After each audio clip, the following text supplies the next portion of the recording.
কৃপা করে এই দাসের প্রাণে চাও। এবার বুঝিরাই হরি হরি এবার বুঝিরাই চরণ হারাই হারায় হারায় রাই চরণ হারায়। মুখেতে বলে হারাই হারাই, এই বৃন্দাবনে আমার আর কেহ নাই। কেন? একজন এই যে মা, হ্যাঁ একটু হাসি গল্প টল্প করেন, ভালো হবে। বুঝতে পারছি একটু সরল সোজা গানটা ধরলে আমি মনে হয় ঠিক করতাম। তো সামনে বসে গল্প করলে আমি কি বুঝবো? শোনেন, যে অনাদির আদি গোবিন্দ স্বয়ং ভগবান, সে বলছে হারায়, আমি সব হারিয়ে ফেললাম। রাধারানীর চরণ জড়িয়ে ধরছে, কিছু মনে করবেন না, লীলা এটা করছে। আর রাধারানী পা ঝাড়া মেরে গোবিন্দকে ফেলে দিচ্ছে। উনি ছিটকে নিয়ে পড়ছে, আবার যে ধরছে, রাধারানীর চরণটা ফেলে দিচ্ছে। সব প্রবঞ্চক লম্পট, চলে যাও, মুখ দেখবো না তোমার। তোমার গায়ের বরণ যেমন কালো, তোমার মনটা তেমনি কালো। যাও, চলে যাও। যতবার তাড়িয়ে দিচ্ছে কিন্তু ছাড়ছে না। হ্যাঁ, কি হলো জানেন? দুটি চরণ হাত দিয়ে ধরছে। একবার আমার দিকে তাকাও রাই, বিশ্বাস করো আমি তোমার, আমার যাওয়ার জায়গা নাই। ওগো রাধে, আমার জায়গা নাই, আমার জায়গা নাই, জায়গা নাই। তুমি তাড়িয়ে দিলে আমি কোথায় যাব? আমার যে জায়গা নাই। সমাগত বৈষ্ণব মণ্ডলী, আমার মায়েরা, আপনাদের কাছে আমার জিজ্ঞাস্য, বড় বড় মন্দির থাকতে ভগবানের জায়গা নেই? হ্যাঁ, এত বড় বড়, আপনি ইস্কনে যান, মায়াপুরে যান, বৃন্দাবনে যান, নবদ্বীপে কোটি কোটি টাকার মন্দির, কিন্তু ভগবানের জায়গা নেই ওসব জায়গা। আসল কথা, এই কাঠ বালি পাথরের মন্দিরে ভগবান সঠিকভাবে থাকতে পারে না। কেন জানি? ভগবান থাকার জন্যে ভগবান নিজে একটা মন্দির তৈরি করেছে। জানেন সেই মন্দিরের নাম? বাহ, বলিহারি তোমার। ভগবান যেখানে আরামে থাকে, নিশ্চিন্তে থাকে, সুখে থাকে, তৈরি করে দিয়েছে এই মন্দিরটা। কাঠ পাথরের মন্দির না। কাঠ পাথরের মন্দিরে গোবিন্দ থাকে কি বলতে পারবো না। এই দেখুন, সে যাবে কোথায়? যদি ওখানে 5,000 টাকা, 500 কোটি টাকার মন্দির, একটা অহংকার থাকে, বিরাট ঐশ্বর্যের মধ্যে ভগবান কি করে থাকবে? ওই 500,000 কোটি টাকার মন্দিরের মধ্যে, ও মায়েরা, একবারও কৃষ্ণ বলে কাঁদা যায়? হ্যাঁ, চাই। সেখানে দেখবেন মেশিনের দ্বারায় মালার হচ্ছে না, জপের যে তুলসীর মালা জপ করে না, ওখানে যে দেখবেন এত উন্নতি হয়েছে, মেশিনের দ্বারায় নাম জপ করছে। তাই হয়? হ্যাঁ, হয় নাকি? দুর্যোধনকে বলেছিলেন ভগবান শ্রীকৃষ্ণ যে দুর্যোধন, এই রাজপ্রাসাদ কার? বলেছিল কেন? আমি দুর্যোধন রাজা, আমার। আর বিদুরকে বলেছিল, বিদুর, ওই যে বাগানের মধ্যে, জঙ্গলের মধ্যে ভাঙা কুঠিরটা কার? মন দিয়ে শুনবেন। বিদুর বলেছিলেন, প্রভু আমার বলতে তো কিছু নেই, ওই ভাঙা কুঠিরটা তো তোমার। তুমি যে ঘরটা দিয়েছো ওই ঘরই তো তোমার। দুর্যোধন যখন বলেছিলেন আমি তোমার জন্য অন্ন 56 ব্যঞ্জন জোগাড় করলাম, তুমি এলে না। তুমি বিদুরের ঘরে কেন গেলে? ওই সময় ভগবান শ্রীকৃষ্ণ নয়নের জল ফেলে দিয়ে বলেছিল, আমার কাঙাল বিদুর বলেছিল ওই ঘরটা গোবিন্দ তোমার, আর তুমি বললে রাজপ্রাসাদটা দুর্যোধন তোমার। কিন্তু যেটা আমার নিজের ঘর সেই ঘরে তো আমাকে যেতে হবে। হ্যাঁ, আমার কাঙাল বিদুর, একটা কথা শুনে যাবেন, পাপের অন্ন গ্রহণ করিনি বিদুর। পাপের অন্ন খাবে না বলে রাজমন্ত্রিত্ব ছেড়ে দিয়েছিল। সঠিক কথাটা বলেছিলেন পাণ্ডবের পক্ষ হয়ে। তাই দুর্যোধন বলেছিল, লজ্জা করে না? বিদুরকে আমার খাবে, আমার পড়বে, আমার সবকিছু করবে, আর পঞ্চ পাণ্ডবের গুণ গাইবে? দূর হয়ে যাও, তোমার মুখ যেন না দেখি। সেদিন বিদুর মহাশয় পরম বৈষ্ণব পাপের অন্ন খাবে না বলে রাজ পোশাকটা গাত থেকে খুলে ফেলে রাজপ্রাসাদ থেকে নেমে ওই জঙ্গলে মাধুকুরি শাক পাতা সিদ্ধ করে গোবিন্দকে নিবেদন করতেন।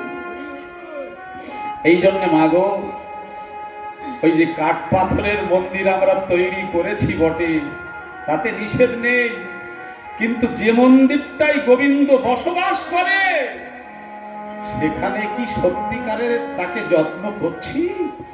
আচ্ছা, এই মন্দিরে বসে কেউ মাছ মাংস খাবে?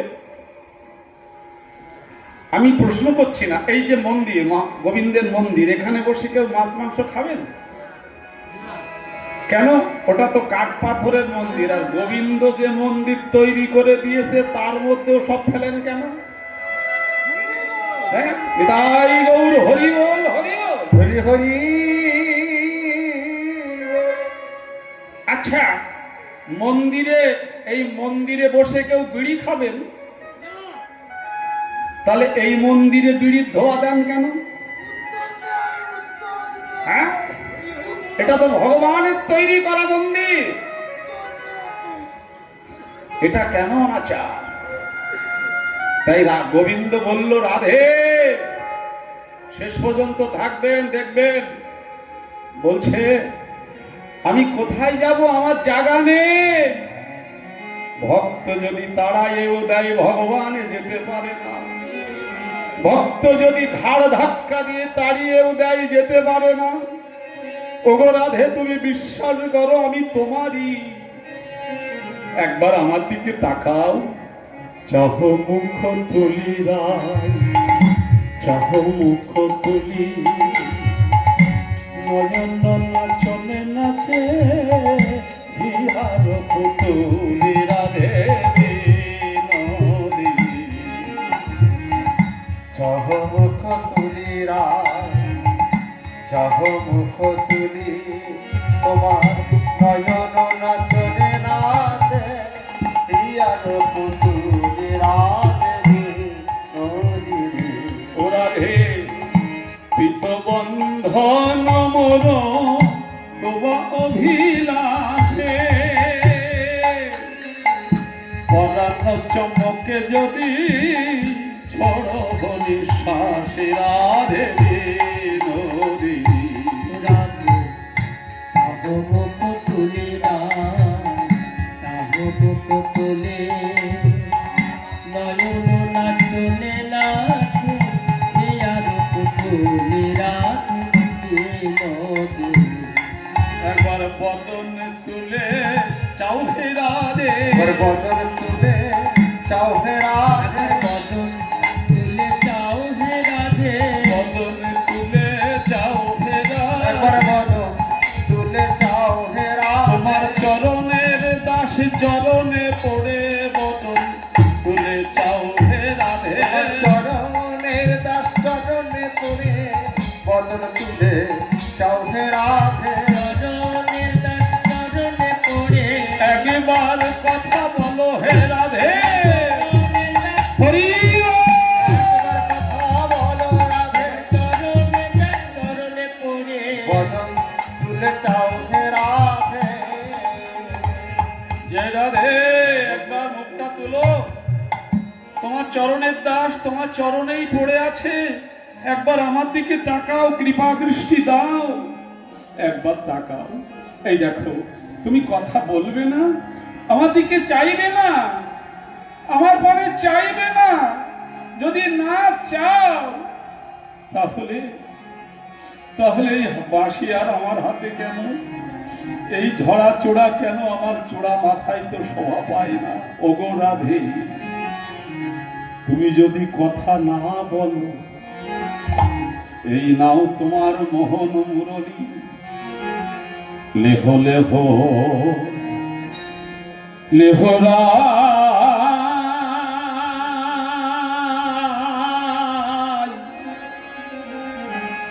ওগো করে দেবো মুরলী।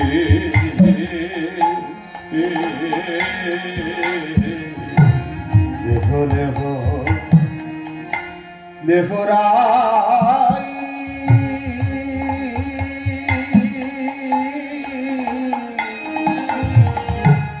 করে ওগো প্রেম ময়ূরা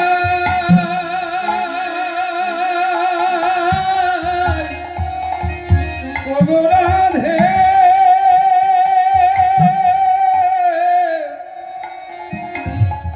ওগো প্রেমময়ী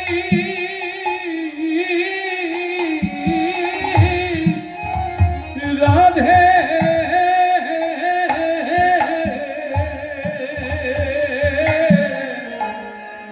প্রেমময়ী ওগো রাধে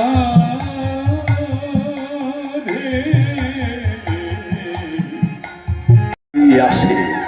হ্যাঁ, এগুলো শুনলে হবে না, কিছুটা জীবনের সঙ্গে কিছুটা আমাদের ব্যবহারিক জীবনে কিছুটা রাখতে হবে।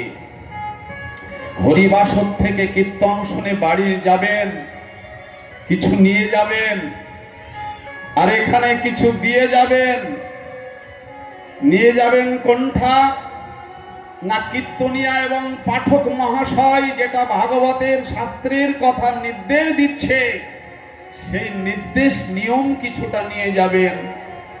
আর রেখে যাবেন আপনার জীবনে কিছু খারাপ অভ্যাস আছে, কিছু কু অভ্যাস রয়েছে, সেই কু অভ্যাসগুলো হরিবাসরে রেখে চলে যাবেন।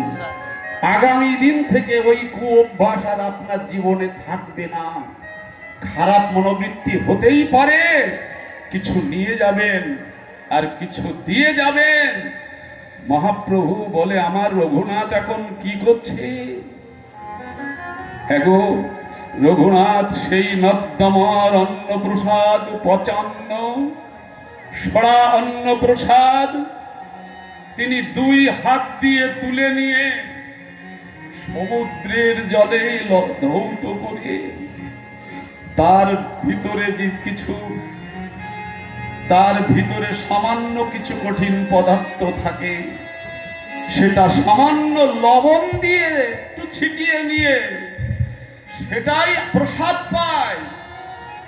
মহাপ্রভু বললেন, আমার রঘু এখন কি করছে? তিনি এই সড়া অন্ন প্রসাদ এক গ্রাস কেবল বদনে দিয়েছেন, আর এক গ্রাস দিতে যাবে। আর অলৌকিক ভাবে মহাপ্রভু যে রঘুনাথের হাতের থেকে সেই প্রসাদ নিয়ে মহাপ্রভু নিজেই সেই প্রসাদ সেবা করছেন। নিতাই গৌর হরি বল, হরি বল। স্বরূপ দামোদর বললেন, প্রভু তুমি কেন রঘুকে অপরাধী করছো? এই প্রসাদ তুমি কেন রঘুনাথকে দিচ্ছ? এই রঘুনাথের প্রসাদ তুমি কেন দিচ্ছ? রঘুনাথের অপরাধ হবে, তুমি এমন কাজ করো না।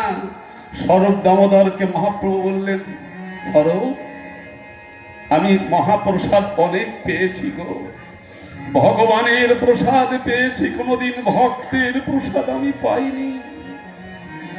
ওরে রঘুরে, এমন অমৃত প্রসাদ কেন তুই একা আহার করিস রঘুরে?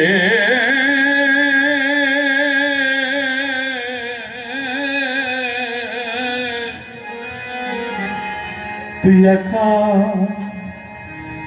একা কেন ওরে খাসি রে রঘু? তুই একা একা কেন খাসি রে রঘু?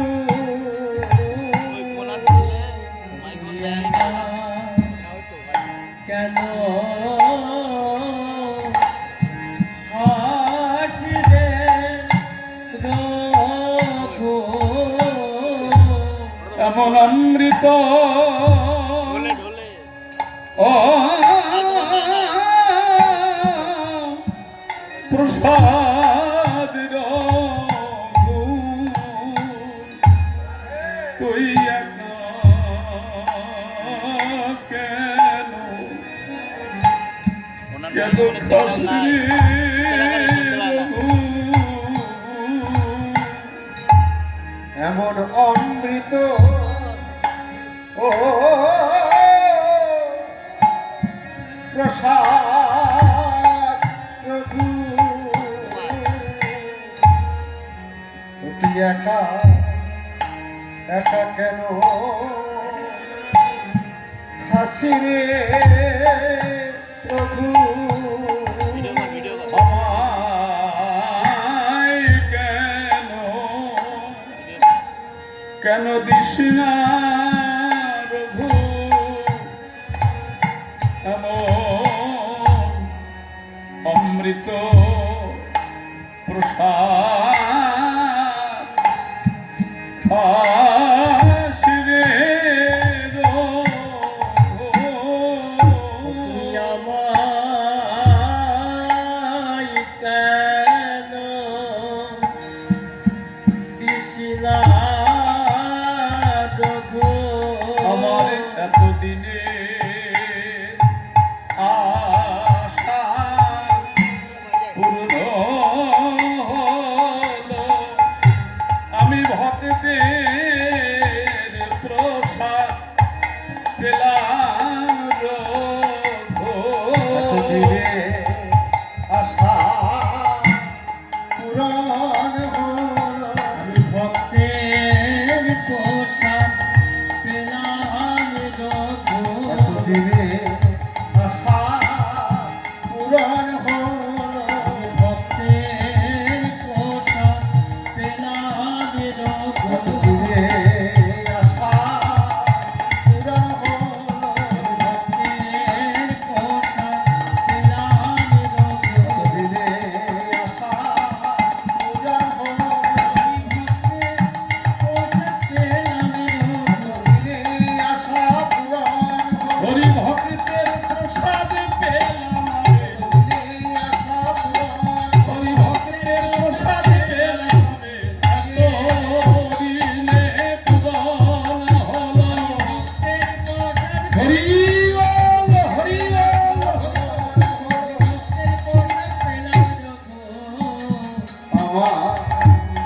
আমায় কেন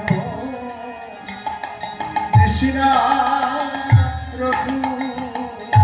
দেখুন, মহাপ্রভু রঘুনাথের হাত থেকে ওনার এঁঠো প্রসাদ কেড়ে খাচ্ছে। ভক্ত আর ভগবানের মধ্যে বেশি উঁচু আর নিচু না, জানেন? ভগবান সবাইকে সমান করে নেন। যেমন আপনাদের এই আমাদের কর্চা কবি গোবিন্দ দাস মহাপ্রভু সপার্ষদ, তার মন্দিরে গান করতে এসে আমার বড্ড কষ্ট হচ্ছে। কেন জানেন? তার মন্দিরে ভক্ত অত নিচে বসে আছে, আর আমরা কেন এত উপরে থাকব? হরিকথা হয় না এখানে। 5 ফুট উপরে দাঁড়িয়ে ভগবানের কথা বলা যায় না, কারণ হরিবাসর যেখানে হরিকথা হয় সেখানে সব সমান, সব সমান। এত উপরে দাঁড়িয়ে আপনাদের কৃপা আমি পাবো সম্ভব? ভক্ত যারা আমার মাথার উপরে থাকার কথা তারা যদি আজকে নিচে বসে থাকে, আর আমার মতো একজন নর্দমর নরকের কীট সে উপরে দাঁড়িয়ে রয়েছে, কৃপা পাচ্ছি না, আমি আপনাদের কৃপা পাচ্ছি না, কি করে গান করব? কৃপাই পাচ্ছি না তো। হ্যাঁ, গৌরাঙ্গের দুটি পদ যার ধন সম্পদ, সে জানে ভক্তি রস সার।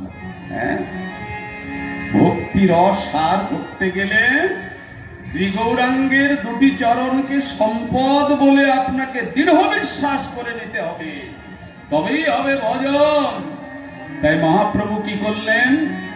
তিনি কি করছে? চন্দন গায়ে মাখছে না, আজকের অগুরু চন্দন মাখছে না গো, আজকে ওই ধুলায় গড়াগড়ি দিচ্ছে, বলছে এটাই আমার চন্দন, এটাই আমার চন্দন, নিতাই গৌর হরি বল হরি বল।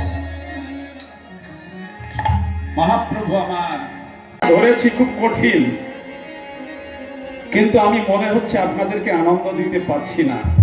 আমি মনে মনে ভাবছি আমার আজকে এখানে আসা ব্যর্থ হয়ে গেল।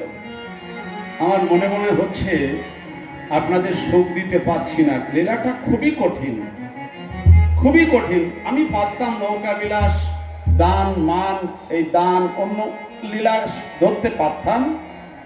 একেবারে ধামে এসেছি তো একেবারে সাধারণ গান আমি ধরিনি।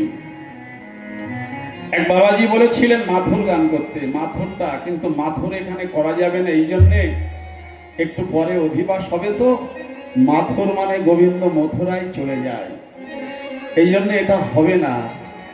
তার জন্য একটু বিরহের গান, এই দুর্জয়মান অনেকটা বিরহ, একটু শুনুন ধৈর্য ধরে। রাধারানীকে বললেন আমি কোনো অন্যায় করিনি। গোবিন্দ বলল তুমি বিশ্বাস করো, শুনো শুনো সুন্দরী করো অবদান, বিনি কারণে কেন কহসিয়ান, পূজালো পশুপতি যামিনী জাগি, গমন বিলম্ব ভেল তোথি লাগি। রাত্রি রাত জেগে এসেছি তো, শিবরাত্রি করেছি, তাই চোখটা লাল হয়ে গেছে। তো বললো তোমার কপালে সিঁদুর কি করে লাগলো? তো বললো আস্তে আস্তে গিরি গোবর্ধনকে দেখে একটু প্রণাম করতে গিয়েছিলাম। মায়েদের স্বভাব দেখবেন, ওই গিরি গোবর্ধন পাহাড়ে মানে পাথরের গায়ে মায়েরা সব সিঁদুর লাগিয়ে দিয়ে আসে, আর ওখানে একটু প্রণাম করতে গেলাম আর সিঁদুর লেগে গেল। আচ্ছা তুমি তো বলছো সিঁদুর ওইভাবে লেগেছে, তোমার নীল শাড়ি পরনে কেন? হ্যাঁ, নীল শাড়ি তো হে কাহে পরিরলি, শাড়ি তোহে কাহে পরিরলি, নীল শাড়ি তোহে কাহে পরিরলি, পীতাম্বর ছড়ি, শাড়ি তোহে কাহে পরিরলি, পীতাম্বর ছড়ি। অগ্রজশয়ে পরিবর্তিত, অপরাজয় পরিবর্তিত, অগ্রজশয়ে পরিবর্তিত, নন্দালয়ে ভরি। অগ্রজশয়ে পরিবর্তিত, নন্দালয়ে ভরি। আচ্ছা গোবিন্দের অঙ্গে তো পীতবসন নাকি? আর ওনার অঙ্গে রয়েছে নীল পাড়ের পাশা পেড়ে নীল শাড়ি, খুব চওড়া পাড়ে। এখন বলছে তা তোমার পরনে যে নীল শাড়ি, তো বলছে দাদা বলরাম আর আমি এক বিছানায় শুয়েছিলাম তো, আচ্ছা তাই কাপড় পাল্টা পাল্টি হয়ে গেছে। আচ্ছা, তখন রাধারানী একটু রসিকতা করে বলছে তা শ্যামনা গো তোরাই ভাই, দুই ভাই যখন বিছানায় শোও তখন কাপড় খুলে শোও, না খুললে পাল্টাবে কি করে? হ্যাঁ, এইভাবে বলতে বলতে বলছে সিন্দুর কাহে গণ্ডস্থলে হৃদিকণ্ড নধরে, উত্তর প্রতি উত্তর দিতে পরাজিত শশী শেখরে। এই পদাবলীটা শশী শেখর দাসের পদ। এমন সময় কি হলো জানেন? চন্দ্রাবলী সকাল বেলা পদ্মাকে পাঠিয়ে দিয়েছে, যা আমি ঘুমিয়ে পড়লে প্রাণনাথ তো চলে গেল, একেবারে কাটা ঘায়ে একটু নুনের ছিটে দিয়ে আয়। যা। চন্দ্রাবলী সখী পদ্মাকে পাঠিয়ে দিয়েছে, গোবিন্দ তো বুঝিয়ে এনেছে, রাধারানীকে কোনো রকমে বুঝিয়ে সুজিয়ে এনেছে। এমন সময় চন্দ্রাবলীর সখী পদ্মা যে উপস্থিত, কপট কলা গুরু কহতই কপট করিত চাতুরী, হেন কালে চন্দ্রাবলী সখী আবল নাগরে পুছাইতে বাণী। এই যে শ্যামনগর শোনো, কালকে রাত্রিবেলা যখন আমাদের চন্দ্রাবলী সখী চরণে আলতা পরাতে গিয়েছিলেন, এই দেখুন আগুন ধরাচ্ছে কি করে। হ্যাঁ, আমাদের সখী চন্দ্রার চরণে আলতা পরানোর সময় ওই নূপুর, সোনার নূপুর পাতামল খুলে কোথায় রেখেছো? হ্যাঁ, বুঝি নিয়ে এসেছো,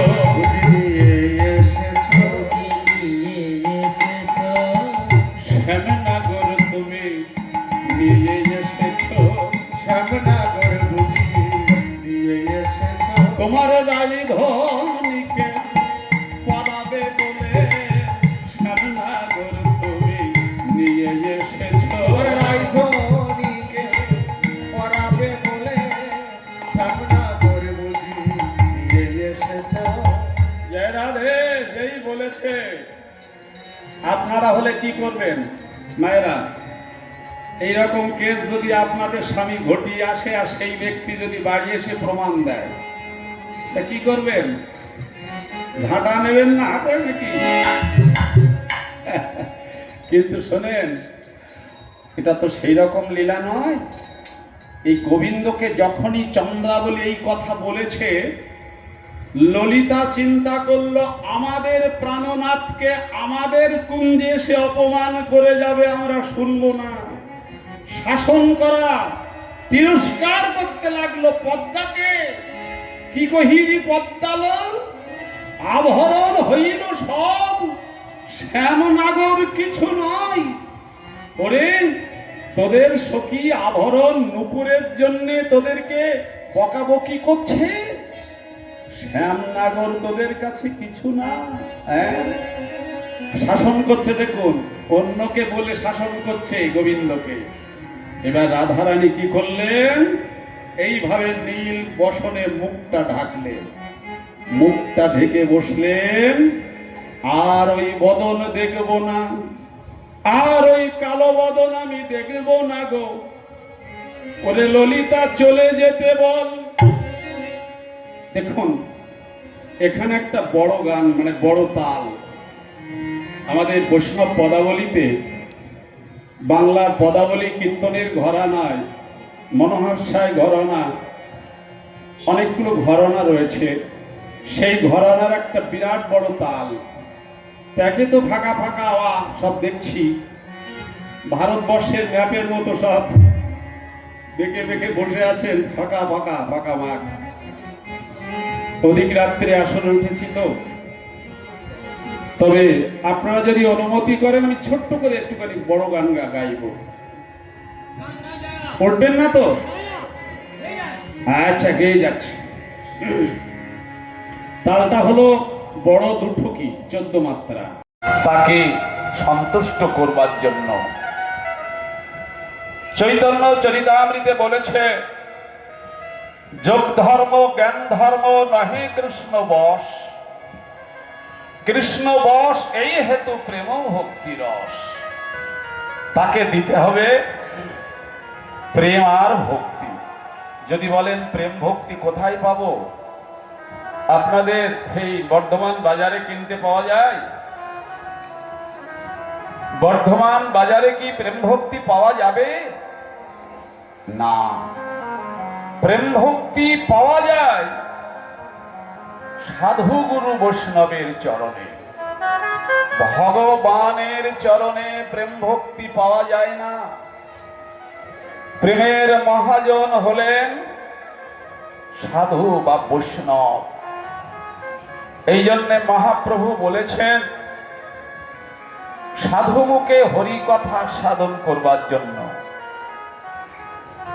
সাধু মুখে কৃষ্ণ কথা শোনার জন্যে, মাদৃশ নর্দমার নরকের কীট এহেন ব্যক্তির কাছে ভগবানের কথা শুনলে কারোর কিছু হবে না। বৈষ্ণবের বদনে হরি কথা শুনলে কি হয় জানেন? একটা জাগতিক দৃষ্টান্ত, বন্দুক দিয়ে গুলি ফায়ার করলে সেই গুলিতে কারোর মৃত্যু হতে পারে, কিন্তু একেবারে প্লেন কিছুই নেই মাইকে, জানি তাই তো। কিন্তু ওই গুলিটা যদি কেউ হাত দিয়ে ছুঁড়ে মারে, ফায়ার না করে যদি কেউ হাত দিয়ে ছুঁড়ে মারে, তাহলে কি মানুষের মৃত্যু ঘটবে? তেমনি একজন হরি ভক্তের বদনে হরি কথা শুনলে যে ক্রিয়া ঘটবে, তেমনি একজন অবৈষ্ণবের বদনে সেই হরি কথার ক্রিয়া ঘটবে না, কারণ তিনি আচার করছেন। তাই মহাপ্রভু নিজে কৃষ্ণ, আবার নিজেই কৃষ্ণ কৃষ্ণ বলে কাঁদলেন, যদি জগতের জীবকে উদ্ধার করা যায়। আমাদের জন্য কেঁদেছেন, কিন্তু আমরা কি তার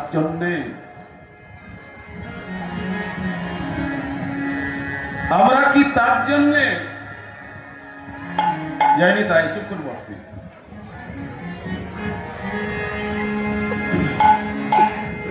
আমরা কি তার জন্যে এক ফোঁটা নয়নের বাড়ি দিতে পারি না? হ্যাঁ, তিনি তো আমাদের জন্যই কেঁদেছেন। কাঁদি আমরা কাঁদি, আমরা নয়নের জল ফেলি, মায়ার জল, স্বামীর জন্য, স্ত্রীর জন্য, সন্তানের জন্য কাঁদি। যে কান্না ব্যর্থ কান্না, যে কান্নায় আপনাকে চির দুঃখী করে দেয়। আর একবার যদি হানিতাই হা গৌর হা রাধে শ্যাম বলে যদি আমরা একবার ভাসতে পারি, তাহলে জীবন সার্থক হবে।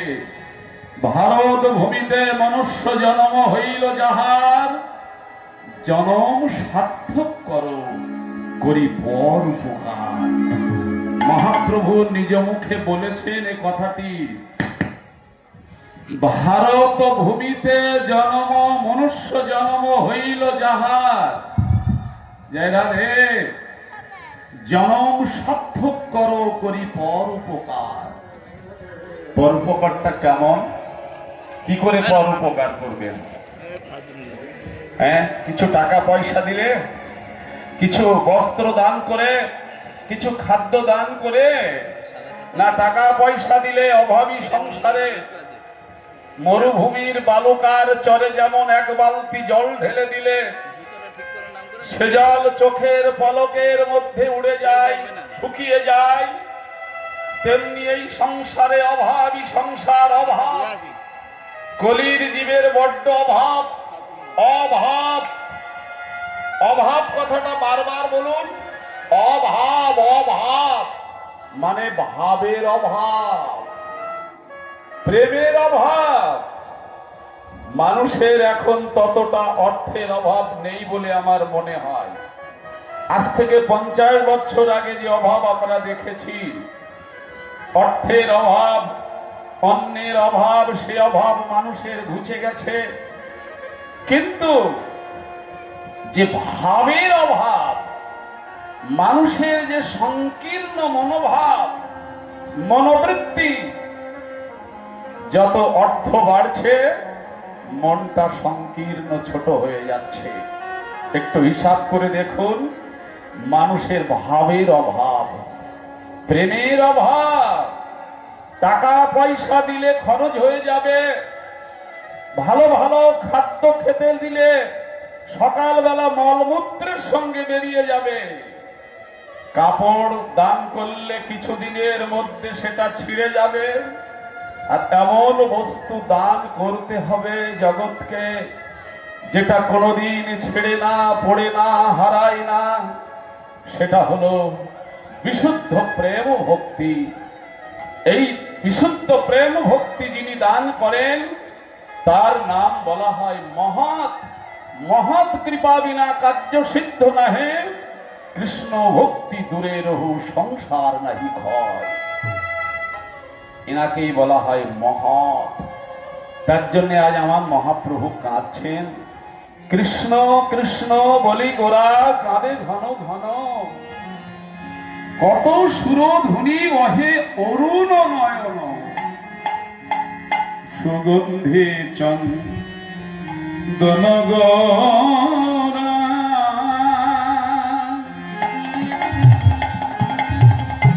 নাহি মাখে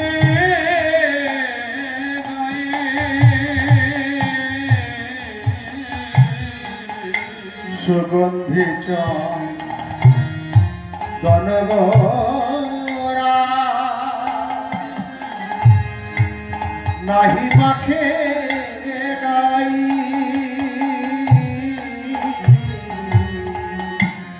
সুগন্ধি চন্দন গরা, নাহি মাখে গাই। ধুলায় সারায় অঙ্গ, প্রভুমে গড়ি যায়। ধুলায় ধূসরয়ঙ্গ, ঘুমে করি যাই।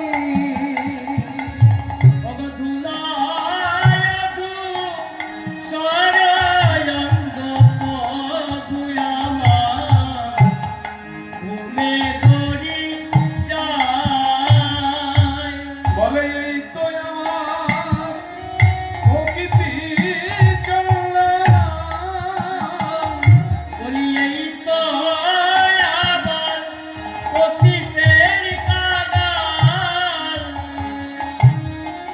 এই তো আমার ভক্তি চন্দন, বলে এই তো আমার ভক্তি চন্দন। আজি ধুলাই অঙ্গ ধূসরিত, বলে এই তো আমার ভক্তি চন্দন।